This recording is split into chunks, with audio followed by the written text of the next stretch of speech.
Assalamualaikum warahmatullahi wabarakatuh. Bismillah.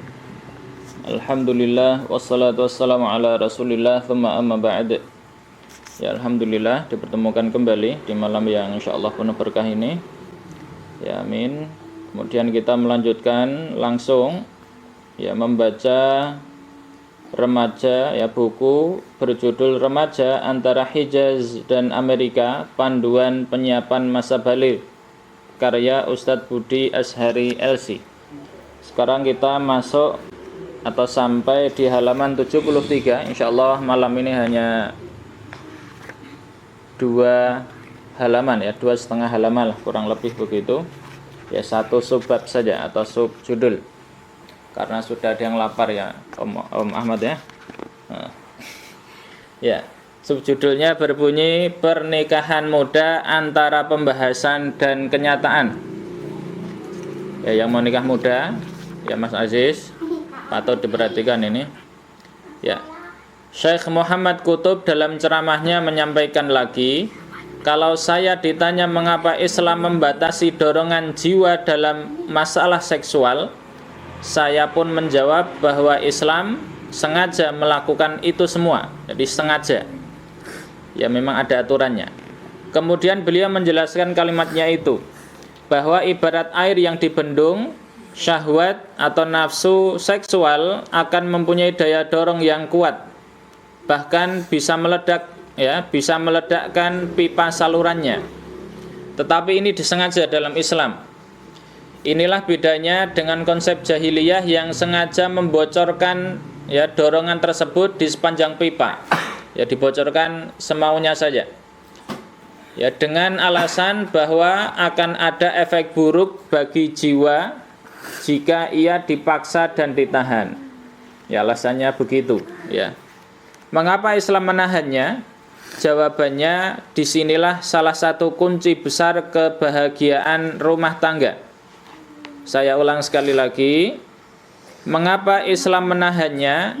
Maka jawabannya adalah disinilah salah satu kunci besar kebahagiaan rumah tangga. Inilah kunci yang hilang dari generasi yang dimakan oleh konsep jahiliyah. Islam melarang penyalurannya kecuali setelah menikah untuk pasangan syahnya. Syahwat yang tidak bocor di sepanjang jalan membuatnya terkumpul hanya untuk pasangannya. Jadi khusus untuk pasangannya, tidak bocor kemana-mana. Terbayangkan alangkah dahsyatnya kebahagiaan rumah tangga yang suci seperti ini. Berbeda dengan mereka yang telah membocorkannya di berbagai kesempatan, yang tersisa untuk pasangannya hanya tinggal setetes yang penuh dengan kelesuan. Berapa banyak masalah rumah tangga yang hadir ya dengan diawali dari masalah ya dimulai dari tempat tidur. Subhanallah. Islam menyimpan rahasia kebahagiaan manusia. Gabungan antara kesucian yang menenangkan dan kekuatan yang membahagiakan. Sekali lagi, gabungan antara kesucian yang menenangkan dan kekuatan yang membahagiakan. Jika demikian keadaannya, maka ada 2 hal yang harus diperhatikan. Yang pertama, pipa yang menahan syahwat harus mempunyai kekuatan ekstra, kekuatan lebih. Lapisan penguat yang sangat kokoh menghadapi penggempur nafsu tadi yang menyebabkan kebocoran adalah iman. Jadi iman harus dipupuk terus.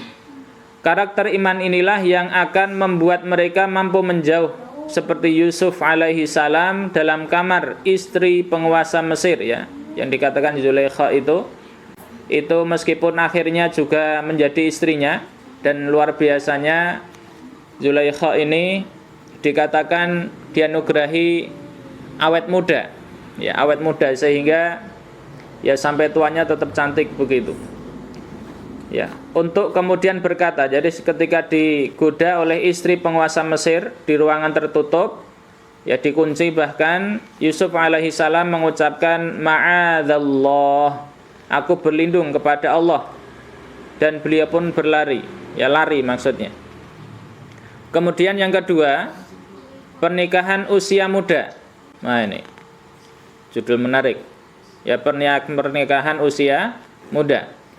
Dikarenakan dipastikan tidak ada kebocoran di sepanjang saluran syahwatnya, maka pernikahan muda otomatis akan menjadi fenomena, ya kejadian yang umum terjadi di generasi muda kita.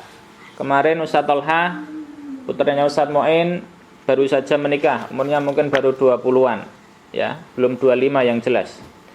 Karena mereka hanya diberi satu pintu untuk menyalurkan dorongan yang telah tertahan sekian tahun itu dengan pernikahan. Jadi, kalau kita melihat usia pernikahan muda generasi terbaik Islam dahulu, bukanlah karena faktor zaman dan kesibukannya yang berbeda.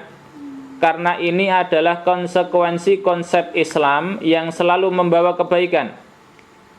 Contohnya ini, seperti saat Nabi menikahkan, ya, Sallallahu Alaihi Wasallam menikahkan putrinya Fatimah di usia 15,5 tahun dengan Sayyidina Ali karamallahu wajhah yang berusia 21,5 tahun. Anak-anak muda usia yang menggoreskan pelangi indah dalam kanvas rumah tangga mereka. Luar biasa. Ya, dan hasilnya adalah kelahiran dua pemuda pemimpin para pemuda di surga, yaitu Al-Hasan dan Al-Husain radhiyallahu anhum ajma'in.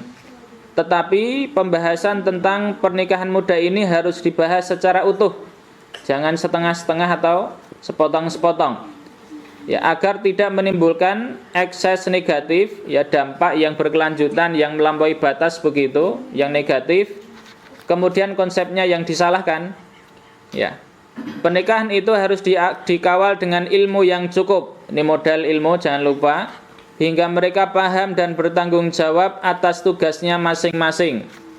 Sehingga salah satu fungsi ilmu adalah supaya setiap suami dan istri tahu tanggung jawabnya masing-masing begitu. Baik kewajiban ataupun haknya. Juga kedewasaan dan kematangan sepasang laki dan perempuan yang terkadang harus menginjak kerikil di lorongnya. Ya, banyak cobaan. Oleh karena itu, setiap orang tua dan pendidik yang berhasil membendung syahwat seksual generasi mudanya harus segera menyiapkan ilmu tentang rumah tangga. Salah satunya ini aslinya. Ya, ini pembukaannya begitu. Mengajari dan melatih mereka untuk bertanggung jawab atas tugasnya. Menyiapkan kemandirian ekonomi bagi laki-laki dan kematangan jiwa serta kedewasaan saat menghadapi masalah dan saat bersama. Terakhir, agar saat anak muda kita duduk dan menyampaikan keinginannya untuk menikah, terjadilah pernikahan indah seperti pernikahan Sayyidina Ali dan Fatimah. Jadi dengan, ya, napa? Tadi pipa yang menahan syahwat harus mempunyai kekuatan ekstra sehingga bisa tertahan hingga pernikahan. Kemudian juga dalam Islam ada konsep pernikahan usia muda yang jika itu dipahami dengan utuh, insya Allah membawa kebahagiaan yang luar biasa untuk keluarganya dan anak turunnya. Ya, mungkin itu yang bisa kita baca dan kita sampaikan untuk malam ini. Mudah-mudahan ada yang bisa diambil dan menjadi ilmu yang berkah, khususnya untuk kami pribadi dan keluarga serta panjenengan semuanya. Baik, kita tutup. Subhanakallahumma bihamdik asyhadu an la ilaha illa ant astaghfiruka wa atubu ilaik. Pagi besok insyaallah kita akan masuk ke subbab menjawab pertanyaan-pertanyaan unik. Lah ini luar biasa. Allahumma iyyaka na'budu wa iyyaka nasta'in fahdinas siratal mustaqim. Assalamualaikum warahmatullahi wabarakatuh. Waalaikumsalam warahmatullahi wabarakatuh.